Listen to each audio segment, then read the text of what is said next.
kan Teddy Pardiana itu suami dari Lina Jubaida. Ya. Harusnya Pak Teddy ini kan punya waris kalau ini istrinya meninggal. Tapi kenapa kok bisa kena pasal untuk penggelapan? Dari miliaran yang dituntut itu hanya 120 juta hasil penjualan mobil. Nah, kemungkinan besar kalau menurut asumsi saya itu ini yang bukan merupakan ini yang bisa dibuktikan itu miliknya si Rizky gitu. Jadi kalau misalnya belum ada pembagian waris, kalau di tengah-tengah prosesnya itu kita misalnya jual atau apa aset-aset itu bisa kena pasal juga nggak Pak kita?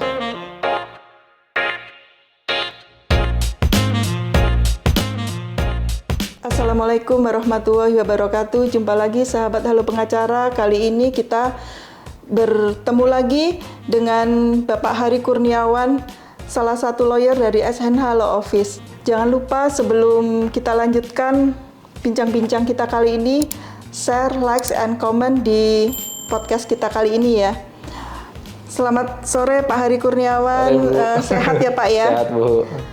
Pak, melanjutkan bincang-bincang kita yang terdahulu, berkaca dari kasus Teddy Pardiana tentang putusan yang telah diterima ya oleh beliau ya, dengan putusan 1 tahun 3 bulan penjara ya.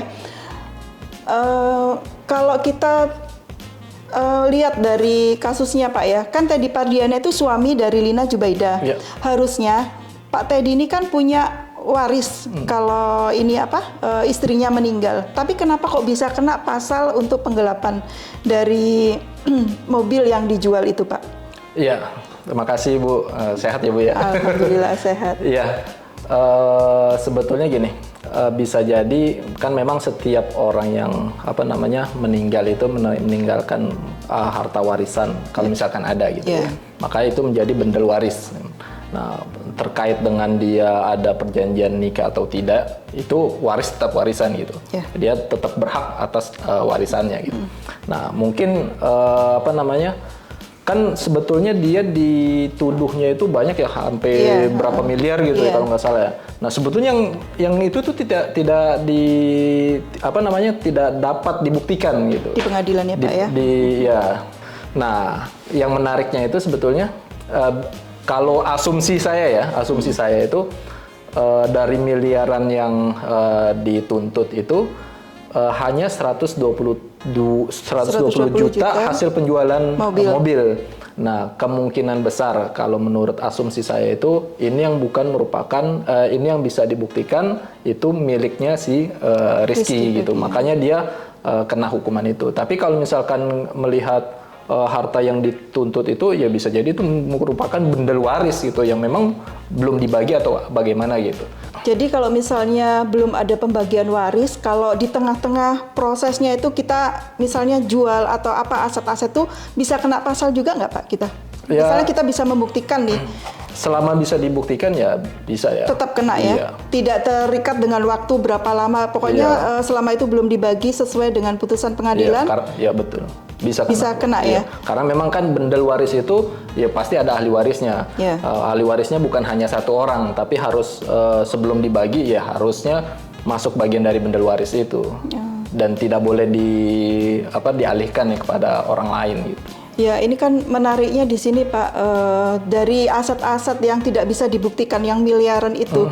Kalau memang belum dibagi berarti ini siapa yang pegang ini untuk harta yang masih gantung ini ya, yang maksudnya yang waris ya, hak waris. Karena kan Lina Jubaida sendiri punya anak dari suami pertama ya, Pak Sule itu yang 4 orang itu. Terus dari Pak Teddy-nya sendiri satu orang. Nah, penguasaan harta waris yang tertinggal ini yang sisanya dari 120 juta itu. Ya, seharusnya ketika seorang meninggal itu warisnya itu harus dibagi langsung sisa itu bagusnya seperti itu. Makanya jangan sampai nanti bertumpuk sudah lama kemudian beranak cucu lagi terus ahli warisnya sudah ada yang meninggal, ada ini gitu. Jadi lebih rumit gitu.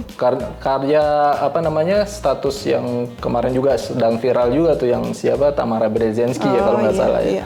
Jadi harta warisan yang didapat itu belum dibagi sampai bertahun-tahun gitu. Nah, ini menimbulkan Masalah ya. permasalahan gitu.